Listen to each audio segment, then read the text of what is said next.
한번 따라 하실까요? 믿음이 강한 우리는. 자, 로마 교회에 있었던 유대교 믿음의 사람들과 이방인에서 기독교로 개종하여 예수를 믿게 된 헬라인 기독교인들 사이에 문제가 있었던 로마 교회 교인들을 향하여 사도 바울이 보내고 있는 편지입니다. 2주 전에 우리는 14장에서 누가 믿음이 약한 자입니까? 라고 하는 제목으로 믿음이 약한 자가 있다면 오늘 본문에는 또 어떤 자가 있느냐 하면 믿음이 강한 자가 있다라고 얘기합니다. 이 이야기를 들을 때 이방인이 믿음이 약한 자요 또는 유대인이 믿음이 강한 자다라고 생각할 수 있지만 사도 바울은 어느 한 대상을 향하여 넌 믿음이 강한 사람, 넌 믿음이 약한 사람 이렇게 얘기하는 것이 아니라 누구든지 이 말을 듣고 정신을 차려서 깨달음과 은혜를 받으면 교만하게 나는 믿음이 강한 자라고 얘기하지 않고 난 믿음이 약한 자다라고 이야기하면서 믿음이 약한 자가 가져야 될 자세를 깨달아야 하고 또 오늘 본문 같은 말씀에서는 나는 믿음이 강한 자니까 믿음이 강한 자가 특별하게 해야 할 일들을 내가 욕심내야 되겠다 이렇게 긍정적으로 생각해야 되는 겁니다. 새벽에도 제가 설교하면서 새벽기도 오신 분들에게 말씀드렸는데 신앙은 해석을 잘하는 겁니다. 고난 가운데 있으면서도 저와 여러분이 그 고난 속에서도 하나님이 우리 가운데 최선을 주시는 분이다라고 하는 것을 발견해야 합니다. 그래서 그 고난을 해석을 잘해야 될 뿐만 아니라 하나님이 나한테 형통함을 주셨을 때 그 형통함의 이유가 뭔가 왜 주셨는가 해석을 잘해야만이 교만해지지 않고 하나님을 떠나지 않게 되는 것입니다. 사랑하는 성도 여러분, 믿음이 강한 사람은 오늘 본문에 겸손히 이 사도 바울의 이 권면을 받아들이고 이걸 나를 향하여 하는 말이다라고 생각하는 사람은 전부 결론적으로 믿음이 뭐한 사람이 된다고요? 강한 사람이 되는 겁니다. 지난번에 14장에서 믿음이 약한 사람에 대한 이야기를 하면서 무슨 얘기를 했느냐 하면 반대의 이야기를 하면서 너희들이 그렇게 하면서 이런 사람들을 믿음이 약하다고 하지만 실상은 내가 보기에 너희들이 믿음이 뭐한 사람이라고요?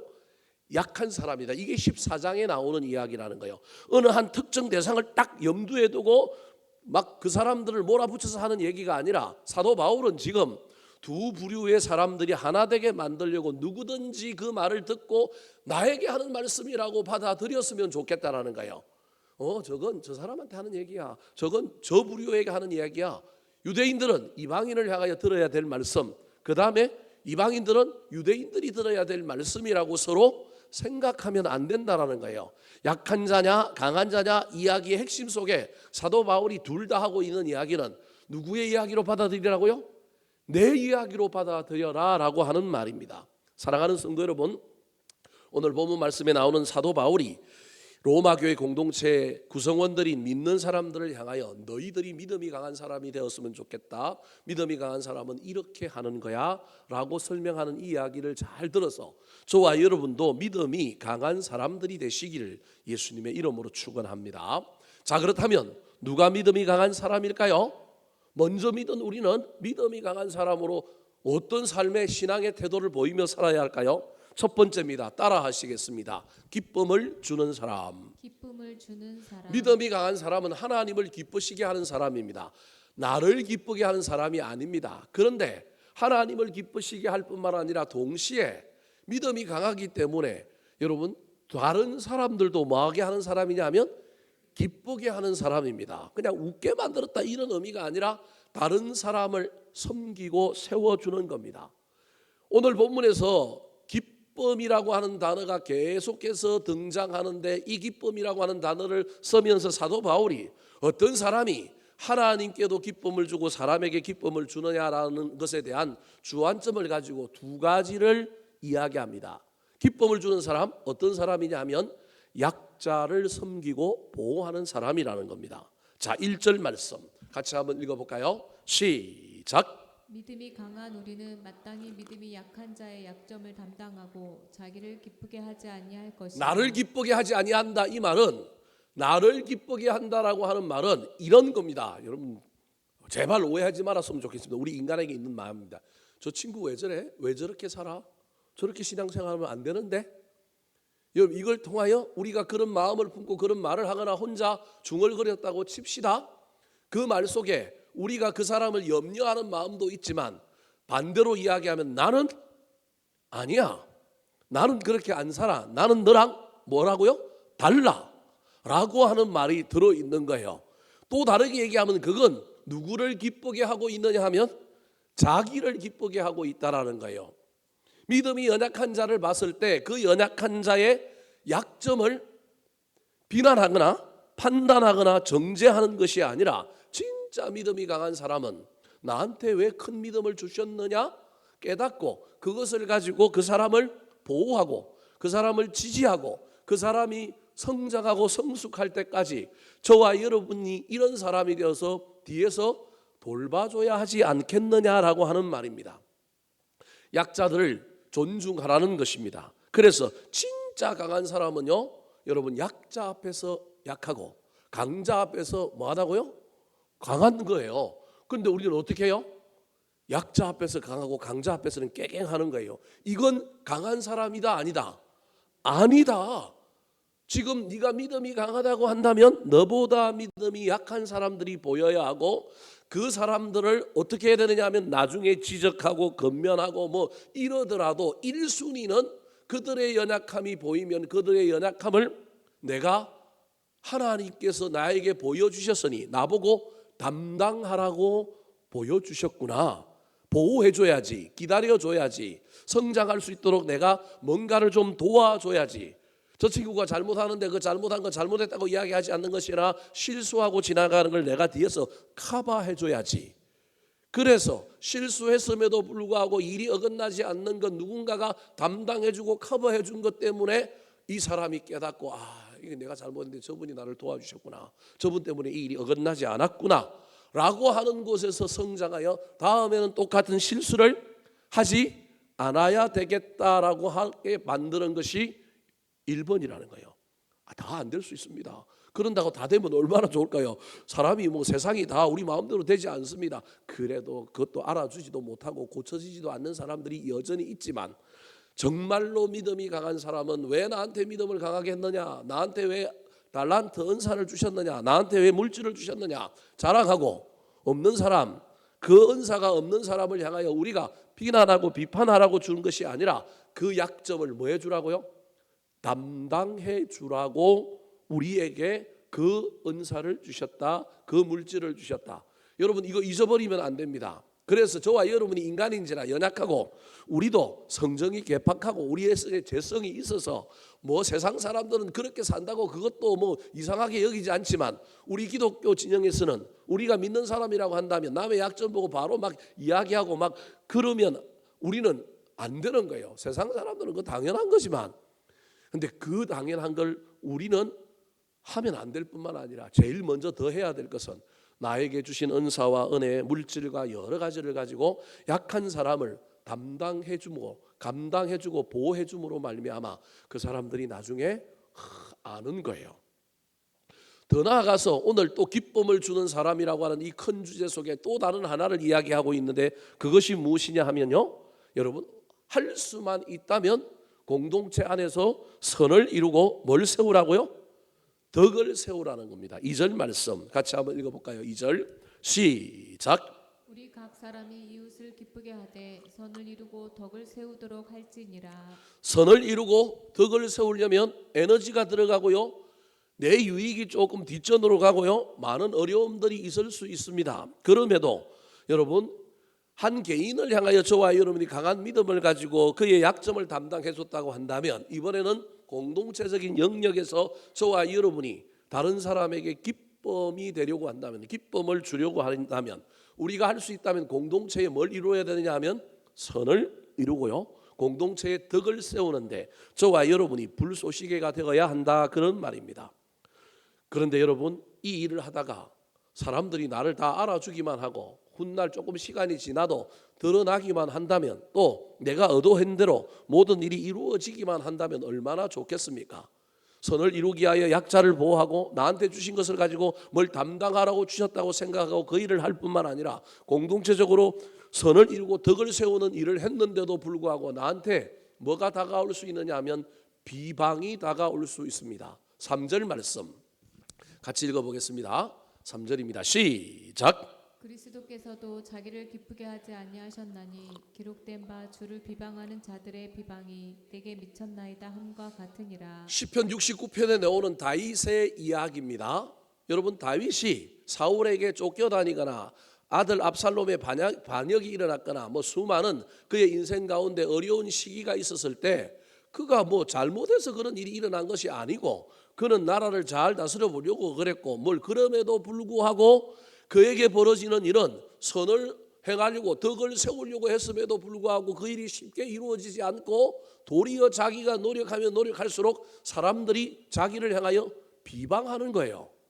심지어 이 이야기는 누구에게까지 적용되느냐 하면 예수님에게까지 적용된 거예요. 예수님이 이 땅에 자기를 버리고 온 인류를 구원하기 위하여 오셨는데 예수님이 그 당시 종교 지도자들에게 뭘 받아요? 비방을 받잖아요.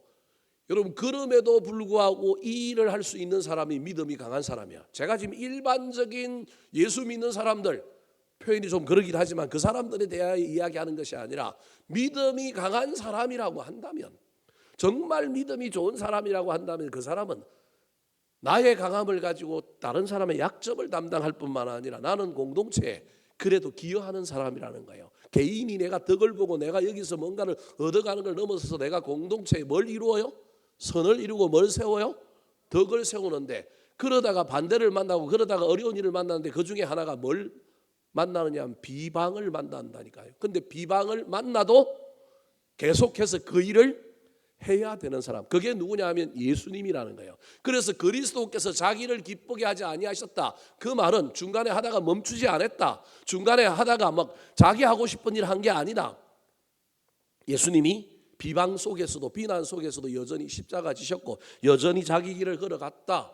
그래서 믿음이 강하다고 한다면 적어도 이런 반대와 이런 어려움은 넘어가야 한다라고 하는 이야기를 하고 있는 것입니다. 사랑하는 성도 여러분, 난 믿음이 강한 사람 아니고 그냥 대충 살래요, 설교를 들으면서 그런 마음을 가지신 분들이 있을 수 있지만, 적어도 한 공동체 안에 저와 여러분이 특별히 이 수요일날 예배 나올 정도 되고 우리 가운데 신앙생활하는 사람들이라고 한다면 저는 여러분들 다 믿음이 강한 사람의 반열에 들었다고 생각합니다. 그렇다면 적어도 저와 여러분이 해야 할 일은 나의 유익을 넘어서는, 이기심을 넘어서 이타적인데 한번 나아가 봐야 하지 않겠습니까?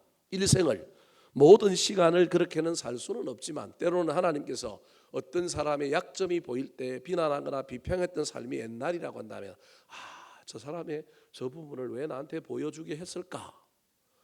나보고 감당하라고 하는 모양이다라고 생각해야 됩니다. 제가 지금 노예에서 일하면서 제일 이제 어려운 것이 이제 다음 노회장이 될 분이 노회장이 되기는 하셨는데 이분이 아주 자유로우신 분이고 아주 재미난 분입니다.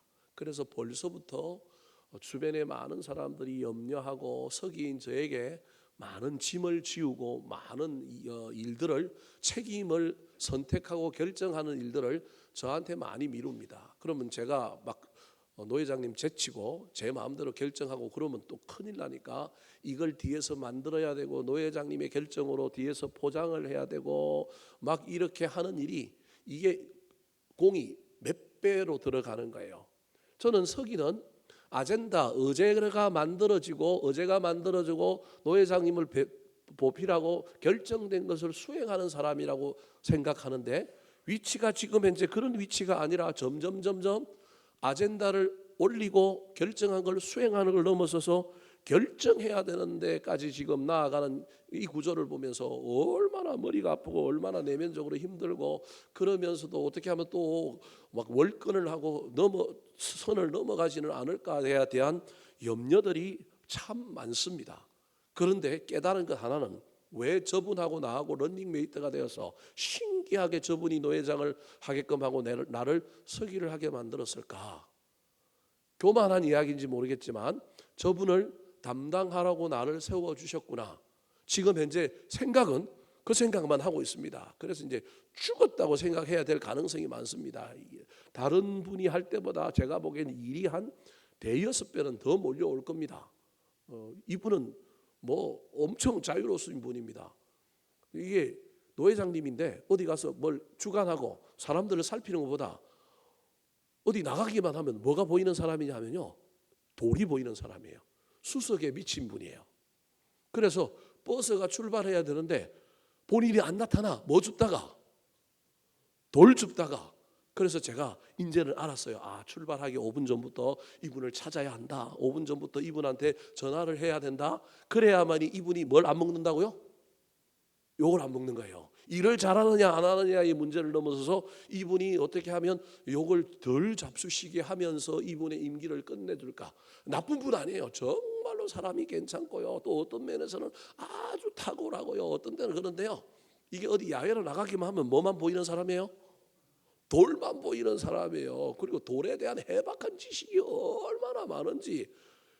옛날에 저희 집에도 저희 아버지가 수석해갖고 막 장식 만들었는데 제가 그거 다 버렸거든요. 제가 버렸다고 이야기하니까 그거 왜 버렸냐? 누구한테 줬으면 좋은데, 자기한테 줬으면 좋은데. 지금 제가 그냥 재적용을 하는 겁니다, 여러분. 이게 쉬운 일은 아닙니다. 나는 나 혼자 편하게 살고 싶고, 나는 나의 길을 가고 싶고, 나는 그냥 살고 싶은데 하나님이 때로는 우리에게 담당하라고 하신다는 사실을 기억해야 합니다.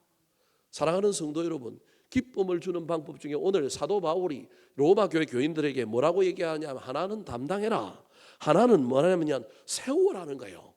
덕을 세우고 뭘 이루라고요? 선을 이루어라. 그게 기쁨을 주는 거다. 공동체에 네가 기쁨을 주려고 하면 선을 이루고 덕을 세워라. 하다가 뭘 만날 거다? 비방을 만날 거다.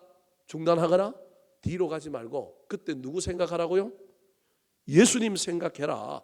그리스도께서 자기를 뭐하게 하지 않으셨다고요? 기쁘게 하지 않으셨다. 그 말은 무슨 말이냐 하면 성질 난다고 더럽다고 도망가지 않으셨다. 도망가서 자기 편하게 사는 것이 자기를 기쁘게 하는 거예요. 자기 마음대로 그냥 나 내면에 아무 어려움 없이 나 그냥 편안하게 살래. 뭐 책임지고 뭐 결정하고. 우리 주님이 그거 하지 않으셨다.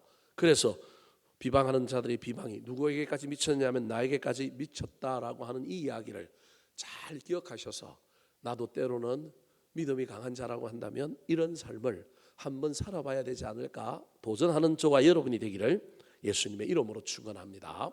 두 번째, 믿음이 강한 자는 어떤 사람일까요? 따라하시겠습니다. 소망을 가진 사람. 소망을 가진 사람. 세상에 제일 강한 사람이 여러분 돈이 많은 사람이나 의지가 강한 사람이 아니라, 의지 강한 사람도 아주 강합니다. 그런데요, 미래에 대한 확신, 미래에 대한 뭐가 있는 사람은요, 현실을 견딥니다. 현실을 이깁니다. 그래서 사람이 뭘 잃어버리면 안 되느냐 하면 미래에 대한 희망과 소망을 잃어버리면 안 됩니다. 기독교가 왜 능력이 있느냐 하면요, 기독교는 천국이 있거든요. 오늘날 우리 교회와 그리스도인들이 능력이 없는 건요, 이것에 대한 비전이, 이것에 대한 소망이 별로 안 중요해져 버린 시대를 살아가는 거예요. 그래서 기독교는 고난이 있으면 고난일수록 더 강하고요, 더 빛나는 데가 바로 그런 거예요. 오늘 아침에도 노예를 대표하여 제가 10월 27일 모임하는 모임에 갔다 왔습니다. 갔다 왔는데 뭐 아침에 밥 준다 그래서 갔는데 그냥 계란 후라이하고 커피 한 잔만 주고 왔습니다. 얼마짜리냐 물어봤더니 그게 4만 원짜리예요. 호텔에서 했는데 저 웨스틴 조선에서 했는데 그 프라자 호텔 옆에서 했는데 돈이 없으니까 고기는 못 주고 그냥 호텔에서 제일 싼 거 소세지 하나, 계란 후라이 하나, 그냥 커피 한 잔인데 그게 4만 원인가 한대요. 그래서 아이고 이 돈이 너무 아깝다 그런 생각을 했어요. 근데 재미난 건요, 7시에 모였는데 7시 반에 모였는데 지방에서도 목사님들이 왔어요. 충청권에서부터 목사님들이 왔는데 한 1,000명 가까이 모인 것 같아요. 목사님들이 1,000명 가까이 모이고 심지어 제주도에서도 오신 분이 있더라고요. 그리고 이번에 그 홈페이지에 10월 27일 날 참석하겠다고 올린 사람들의 이제 실시간으로 자기가 홈페이지에 올렸는데 46만 명 정도가 올렸더라고요. 100만 명 모인다는 말이 가능도 하겠다 막 이런 생각이 드는 거예요. 근데 준비들을 열심히 하고 그러더라고요. 근데 재미난 건요, 정치적 구호 외치지 않는다. 정치적인 말하지 않는다.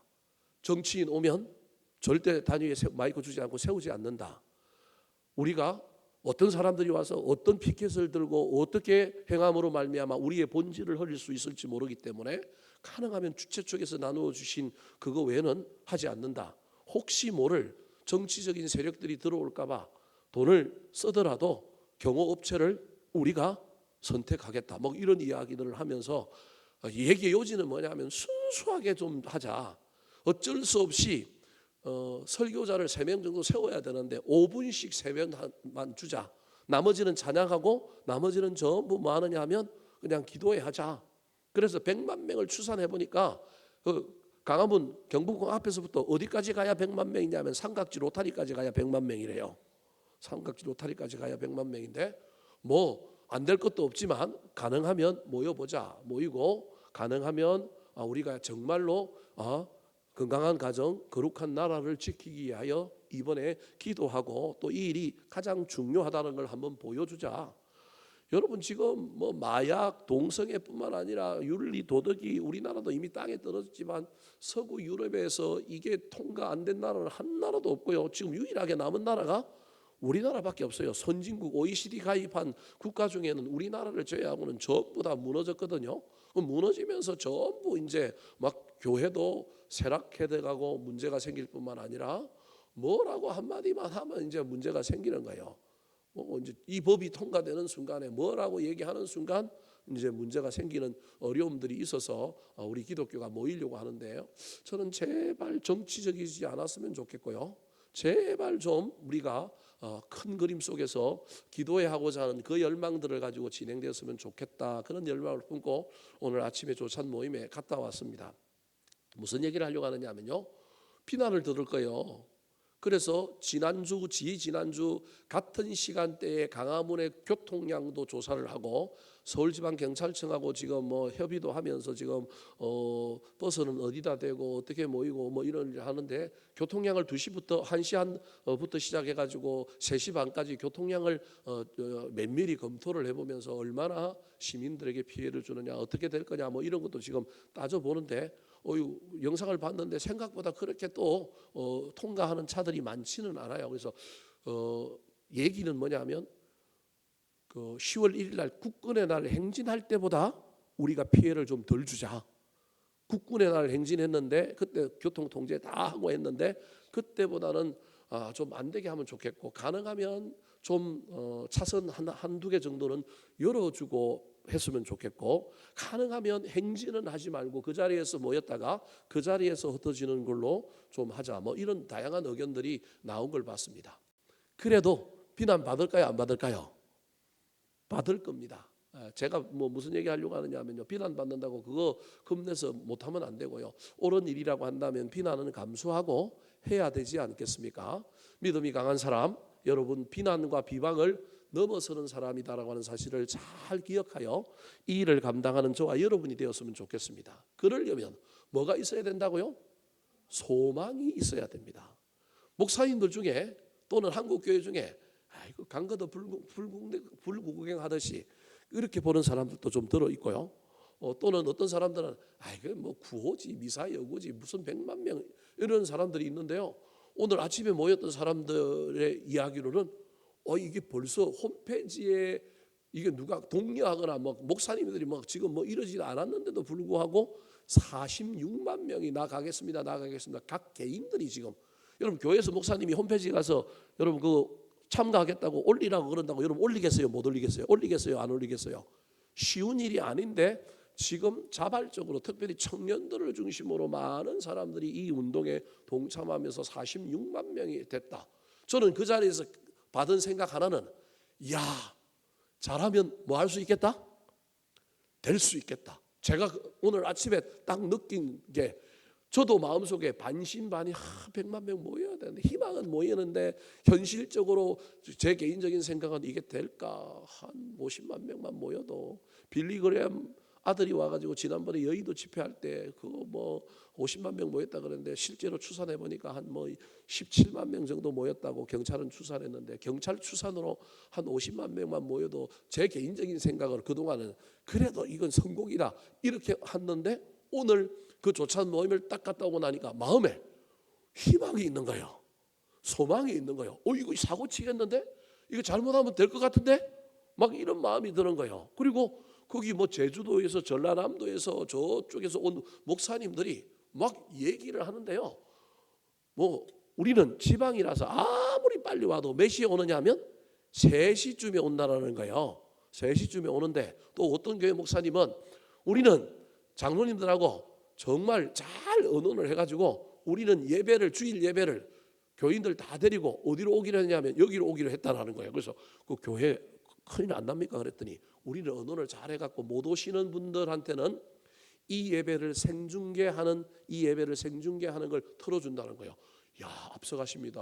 우리 같으면 그거 했다가는 큰일 날 텐데, 교회가 문제가 생길 때 교회 안에 사람들이 다양한데 어떻게 그렇게 하십니까? 그러니까 우리는 작은 교회라서 그런 거 문제 없다고 막 이러는 목사님들 있는 거예요. 그래서 이번에 뭐 자기들은 버스 몇 대 뭐 이렇게 오겠다 막 얘기하는 이야기들을 들으면서 제가 그런 사람들만 모여 있는 곳에 앉아 있어서 그런지 모르겠지만 제 마음의 느낌으로는 야, 이거 될 것 같은데?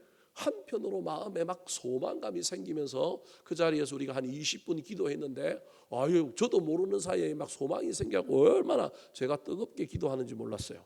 그래서 저도 기도하고 오면서 놀래가지고 하나님 기도한 대로 되었으면 좋겠습니다. 그러고 돌아왔습니다. 사랑하는 성도 여러분, 믿음이 강한 사람은요, 믿음이 강해서 현실에서 그 강한 믿음을 가지고 사람들에게 보여지는 것도 있지만요, 여러분 믿음은요 사람에게 보여지는 게 아니라 누구한테 보여지는 거냐면요 하나님께 보여지는 거예요. 사람은 내 안에 뭐가 들어있는지 잘 몰라요. 근데 하나님은 아시거든요.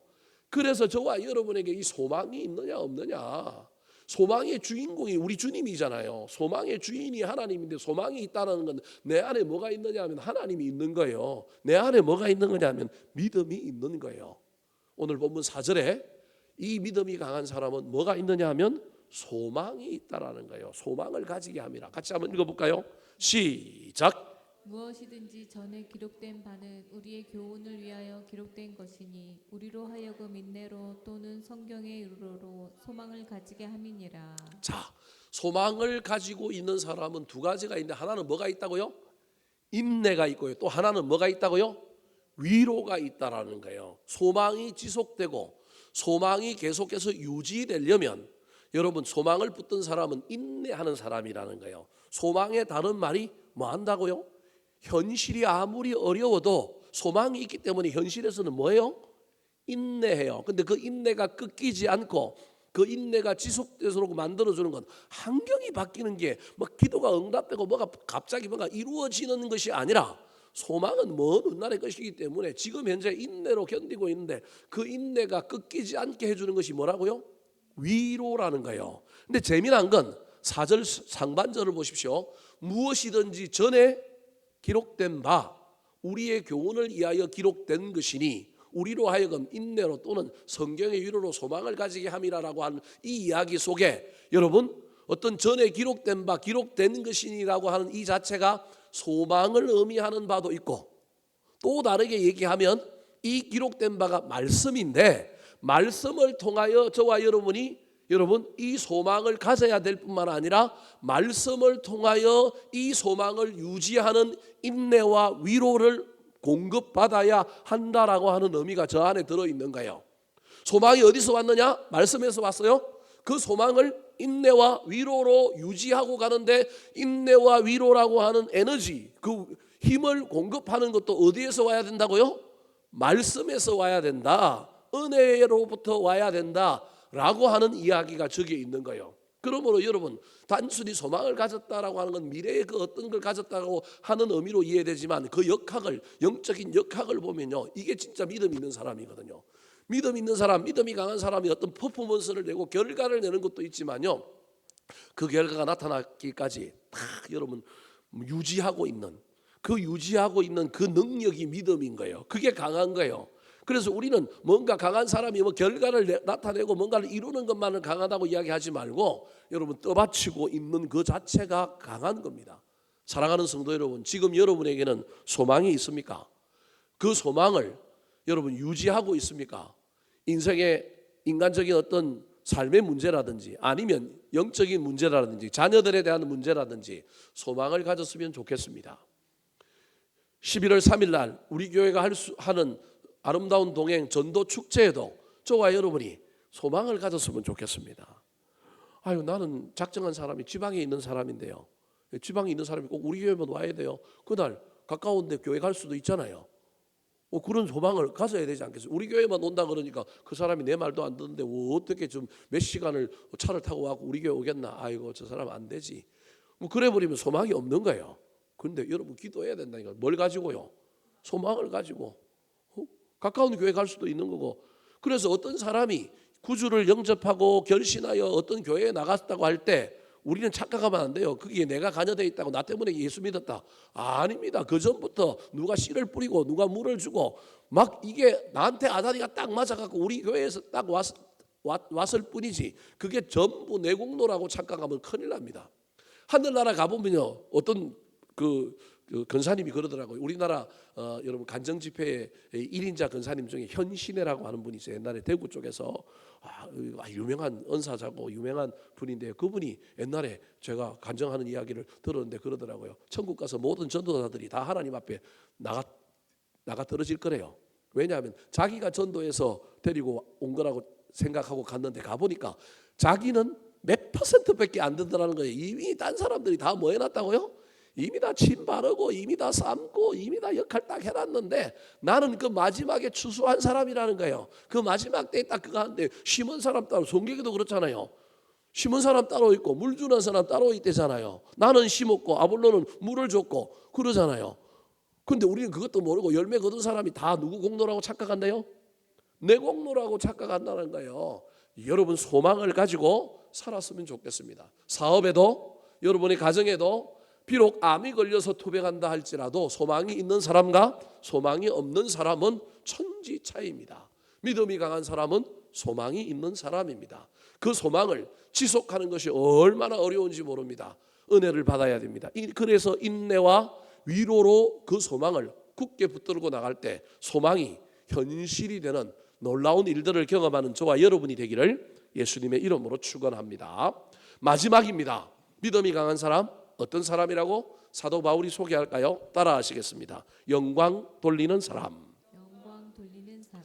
자, 오늘 본문에서 사도 바울은요, 여러분 약자를 좀 담당하고 공동체를 세우는 사람이 진짜 믿음이 강한 사람이다. 더 나아가서 흔들리지 않는 소망으로 굳게 가는 사람, 그 사람이 진짜 강한 사람은 뭘 이루었느냐, 뭘 열심을 했느냐, 그것도 중요하지만 정말로 소망에서 흔들리지 않는 사람이다. 세 번째로는 정말로 믿음이 강한 사람은 자기 유익을 구하는 것이 아니라 하나님께 뭘 돌리는 사람이라고요?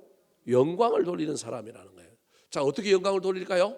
오늘 본문에서 두 가지를 이야기하고 있습니다. 하나님이 영광 돌리는 걸 우리가 하나님께 찬양하고 하나님 영광 받으소서 이런 것도 영광 받지만, 하나님은 우리가 직접적으로 영광 돌리는 것도 넘어서서 어떤 것들을 영광 받는다고 오늘 사도 바울이 두 가지를 소개합니다. 첫 번째로는 연합하면 영광 받습니다. 5절 6절 말씀 시작. 이제 인내와 위로의 하나님이 너희로 그리스도 예수를 본받아 서로 뜻이 같이하게 주사 한 마음과 한 입으로 하나님 곧 우리 주 예수 그리스도의 하나님께 영광을 돌리게 하려 하노라. 서로 뜻이 같고 한 마음과 한 입이 될 때 하나님께는 영광이 된다는 겁니다. 우리는 자꾸 내가 직접적으로 하나님을 찬양하고 그 하나님의 위대하심, 나의 주가 구주가 되신 것을 찬양하는 일, 이건 제일 중요한 영광 돌리는 거죠. 나에게 베푸신 놀라운 은혜를 우리 하나님께 우리가 날마다 간증하고 하나님 해주셔서 감사합니다, 주를 높이는 것도 영광인데, 오늘 본문에서 이 로마 교회의 상황은 두 부류의 믿는 사람들의 묘한 긴장과 갈등이 있잖아요. 그 속에서 하나님은 영광은요, 이 둘이 하나 되는 거예요. 이게 얼마나 중요한 것인지를 사도 바울이 알고 있기 때문에 하나님이 영광 받는 방법 딴 생각하지 마라. 아들 둘이 싸운다고 생각을 해봐요. 아들 둘이 감정에 골이 깊어. 근데 자기들끼리는 다 출세하고 잘 살아. 그래서 아버지가 그들 때문에 우리 아버지가 우리를 잘 키웠고 우리 아버지가 희생하고 헌신해야 내가 이런 놀라운 출세를 했고 내가 이런 뭐 어떤 공직에 또는 어떤 사회적으로 어떤 뭔가를 누렸다고 어디 나가서 인터뷰도 하고 그래요. 그래서 그 아버지가 영광을 받아요. 근데 아버지 속마음은 더 큰 영광은 뭐예요? 저놈 둘이 뭐 했으면 좋겠어요? 화해했으면 좋겠죠. 저놈 둘이 그랬으면 좋겠는데 이게 한 놈은 토요일 날 오면 둘째 놈은 토요일 날 안 와. 그놈 가고 나면 언제 오겠다고요? 주일 날 오겠대. 아이고 찾아도 오고 다 하는데 뭐 그런다고 한다면 그것처럼 안타까운 일이 어디 있겠어요? 그래서 여러분 공동체 안에서는 저와 여러분이 하나님께 영광 돌리는 방법, 개인적으로는 나에게 베풀어 주신 은혜, 나의 구주가 되시고 내 인생의 주인 되신 베풀어 주신 그 놀라운 은혜들을 찬양하는 것도 영광 돌리는 거지만 공동체 안에서는 어떻게 하는 거라고요? 연합하는 거. 더 나아가서 두 번째로는 어떤 것이 영광 돌리는 거냐면 용납하고 수용하는 거랍니다. 7절 말씀 같이 읽어볼까요? 시작. 그러므로 그리스도께서 우리를 받아 하나님께 영광을 돌리심과 같이 너희도 서로 받으라. 너희도 서로 말하고요? 받으라. 하나님께서 예수 그리스도를 이 땅에 보내주셨는데 예수님이 우리를 받을 만한 대상이었겠습니까? 격이 같아요? 수준이 같아요? 그런데 뭐라고 하냐면 그리스도께서 우리를 받으신 것처럼 하나님께 영광 돌리신 것 같이 너희도 서로 뭐하라고요? 받으라. 우리는 뭐 예수님께서 하나님의 명령을 받아서 온 인류 구원하시기 위해 이 땅에 오셨으니까 당연한 것처럼 생각하지만요, 이게 격이 안 맞고 마음에 안 맞는데 벌써 성품도 다르고 어떤 게 다른데 우리 예수님이 이 땅에 와가지고 제자들과 함께 지내고 우리랑 같이 밥 먹고 우리하고 얘기하고 나중에는 성천하셔서 어디로 올라가셨어요? 하늘로 올라가서 우리 영원히 뭐 했으면 좋겠는데? 같이 살았으면 좋겠는데, 여러분 성육신이라고 하는 이야기는 단순히 이 땅에 오셨다라고 하는 이야기가 아니라 우리를 받아주신 거예요. 근데 우리는 받을 만한 존재가 아니에요. 받을 만한 존재가 아니에요. 사람들 중에도 관계를 맺고 살다 보면 아유 그냥 대충 관계만 맺고 싶지, 저 사람을 내 인격 안으로 내 삶 안으로 받아들이고 교제하고 때로는 먹고 마시고 그냥 친하게 지내기가 쉽지 않잖아요. 우리가 인간인지라 얼마나 어려워요. 그런데 저와 여러분이 오늘 본문 말씀을 보면 하나님께서 예수 그리스도를 이 땅에 보내주셨는데 우리는 이 땅에 오셨다고 이야기하는데 하나님이 우리를 뭐 했다고요? 받으셨다라고 이야기하는 거예요. 이게 용납이거든요. 이게 수용이거든요. 사랑하는 성도 여러분, 할 수만 있다면 저와 여러분이 사람을 향하여 마음 문을 여시고, 특별히 나한테 잘못한 사람, 문제가 있는 사람, 나하고 뭐 조금 힘이 든 사람들 어떻게 하든지 간에 여러분 척지지 마시고 받아주셨으면 좋겠습니다. 가까이 가기 힘들면 어느 정도 수준에서 비무장지대를 만들고 관계를 깨뜨리지 말고 지켜보는 가운데 하나님이 역사하심들을 저와 여러분이 잘 살필 수 있었으면 좋겠습니다. 하나님은 이 땅에 오셔서 이 땅을 수용하셨고 우리를 수용하셨습니다. 그게 예수 그리스도의 사역입니다. 주님이 받으셨다고 한다면 우리도 받으려고 애를 써봐야 하지 않겠습니까? 쉽지는 않습니다. 저도 설교하지만요, 아이고 저도 이 설교하면서 내 인생에 지금 예수님께서 나한테 오셔갖고 너 이거 설교하니까 너 지금 받아라라고 하면 딱 지금 두 사람이 지금 막 제 얼굴 앞에 막 떠올라가지고 오늘 설교 준비하면서도 아, 내 이 얘기를 해야 되나 말아야 되나, 내 마음에 양심이 찔리는데 이거 안 하고 그냥 내가 거룩하게 그냥 받으십시오 하고 끝내면 은혜스러울 텐데 이 두 사람을 얘기해야 되나 말아야 되나 막 고민했는데요, 이게 쉽지가 않은 거예요. 지금도 쉽지가 않은 거예요. 설교함에도 불구하고 여러분에게 이렇게 얘기하는데도 불구하고 저도 그걸 좀 잘 받아줘야 되는데 안 되는 거예요. 이게 기도 숙제예요. 저도 연말까지 열심히 그 두 사람을 바라보는 가운데 하나님 내 마음에 들어오게 해주십시오. 그래서 뭐 아주 친하기까지는 아니더라도 내가 경계하고 내가 가능하면 안 만나려고 그러고 가능하면 이렇게 하는 것이 아니라 정말로 일상적인 삶 속에서 받아줄 수 있도록, 친하게 지내는 얘기가 아니고요, 뭐 허물없이 막 마음을 다 나누고 막 친밀하게 교제라는 말이 아니라 적어도 그 존재를 인정하고 그 존재를 내 삶 안으로 어느 정도 선까지라도 받아주는 것. 너는 너, 나는 너, 네가 하든지 말든지 내가 뭐 어떻든지. 여러분 우리가 이런 삶을 사는 게 얼마나 많습니까? 우리 집 사람은 알지만 저 누나 중에 한 명이 지금 그 사람이거든요. 그 누나가 권사예요. 그것도. 근데 제 마음에 이게 있어요.